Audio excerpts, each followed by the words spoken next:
This is unbelievable, this is. Absolutely unbelievable.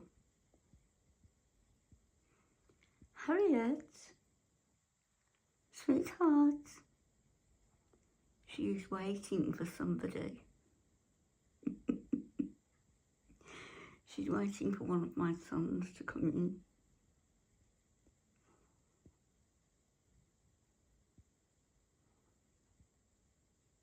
All I said was, where's? And that was it. We were in the front room upstairs with the telly on, and she came down. I went to put the kettle on, came back out and found her in the hallway, sitting near the front door, and she's waiting for him. Harriet, you won't be home yet, Angel?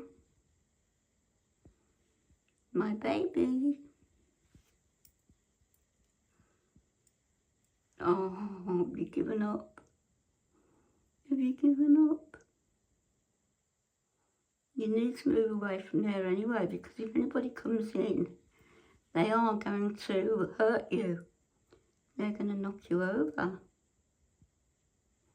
You'll be like a flat envelope.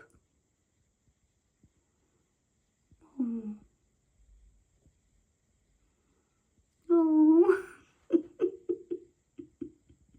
And considering as well that Harriet is not the most sociable of little cats. You know, she loves me.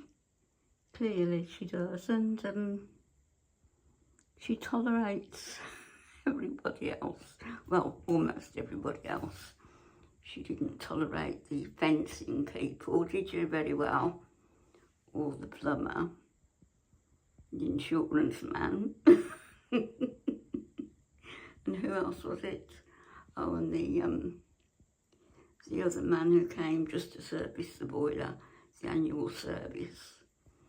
No, she didn't tolerate those people very well. But only because she had to. Had she been a dog, there would have been a couple of snappings, I think, at their heels. There would have been a few nervous men going home that night to their partners or their wives saying, this little dog attacked me. But no, it's just Harriet. Harriet, sweetheart, who are you waiting for? Who are you waiting for? That's strange.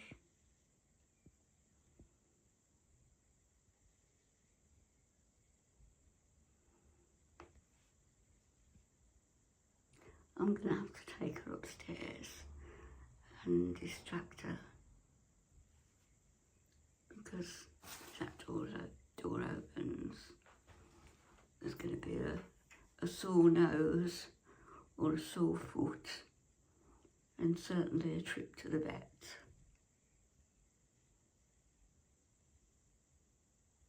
Harriet, should we get a treat? Yes. I think we'll get a treat and take it upstairs with us, shall we? And sit on the sofa and have a treat. That's another thing she doesn't like. She'll jump on my bed. She will jump on the kitchen chairs. She will jump on the table, even though Mummy's told her now to keep off because there's a new tablecloth on. Clean tablecloth on. She's got her other tunnel under there, which I think that was a brilliant idea of Mummy's, because the one upstairs goes through one end of the bed and the other end of the bed, and this one goes under 1, 2, 3 chairs. So she enjoys there. No sooner have I moved my head from one place than she's darting to another. and she gets me. Every time she gets me. In my vacuum there, I've had it all apart to clean it, and it's smelling beautiful, fresh and clean. And so I'll put that back together again in the morning, and it'll have had, I don't know, about 24 or 28 hours, depending on what time I do it. So that's all nice and clean. There's no point in hoovering my floor with a dirty, messy vacuum. So I don't do it weekly. I do it sort of monthly, even every 2 months. I mean, it's emptied after every other vacuum. Usually this Hoover, I will just keep downstairs for doing doing all downstairs. The lighter weight ones I use for upstairs and occasionally downstairs. Well, now I've got 2 light ones. I've got that one, taking notes on my tea towel. I've just been getting everything soaked. So I've got that one there, and the little hand one in here, which I need to move. But the whole house has been done, and I wanted to do it so that it sounds silly, doesn't it? But I wanted to do the house so that I'm all ready for the dentist on Tuesday, that absolutely nothing needs to be done. Everything is hunky-dory.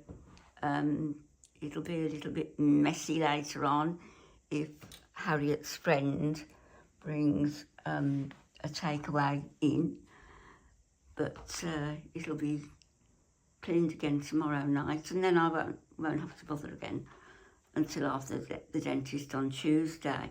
This is where the other vacuum was, the port for it. So, but once everything's done with the plumbing and everything, all this is going to be painted anyway. So it's going to be beautiful, isn't it, Harriet? And they need to use the proper paints so that you don't get poorly. We had, you look at Mummy's hand. This is what she likes me to do. This is what she likes Mummy to do. Through the banisters like that. Yes. Through the banisters. You can't reach that one, can you? And the vacuum box is in the way.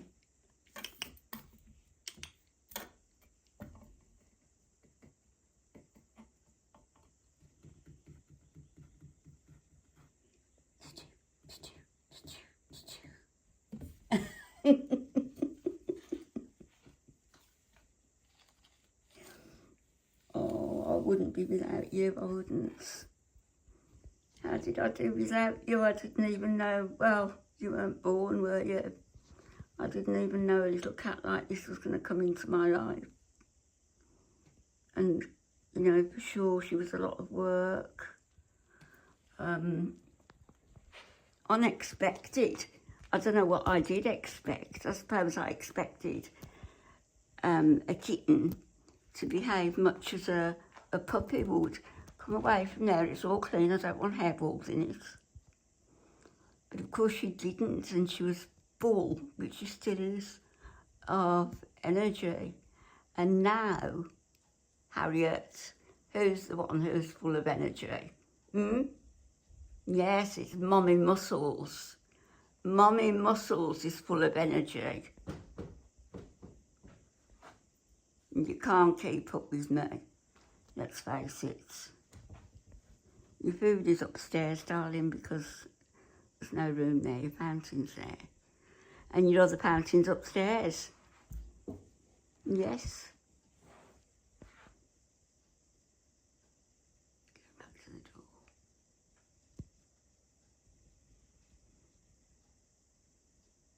Well, I brought my phone down because she was already lying there, and I thought I'm going to take a picture of her there just to prove that this is what she does. She doesn't cry for him or anything like she would cry for Mummy. She would weep for Mummy. But she doesn't cry. But she certainly misses him when he's gone, and he's the only person that she does sort of miss, apart from me, as far as I know anyway. 1, 2, 3, 4, 5. Once I caught a fish alive. 6, 7, 8, 9, 10. I sing to her. Then I let it go again. Why did you let it go? 'Cause it bit my finger so. Which finger did it bite? This little finger that was on my right. Okie dokie. We will speak to you all later. I've got a couple of videos to upload. I may do them later. I'm going to make myself a drink now and take, what have you got there? What have you got? Go on, show everybody I've got a spider in my house or something. What is it? Nothing. There's nothing there. You're seeing things. You're hallucinating. Have you been at the Baileys? Come on then, let's make a cup of tea and get a treat. And we'll go and keep out the way of the front door. We'll speak to you all later, everybody. I hope you're all having a lovely weekend. We are, aren't we, Harriet? We're having a good one. I'll speak to you all later, everybody. Lots of love.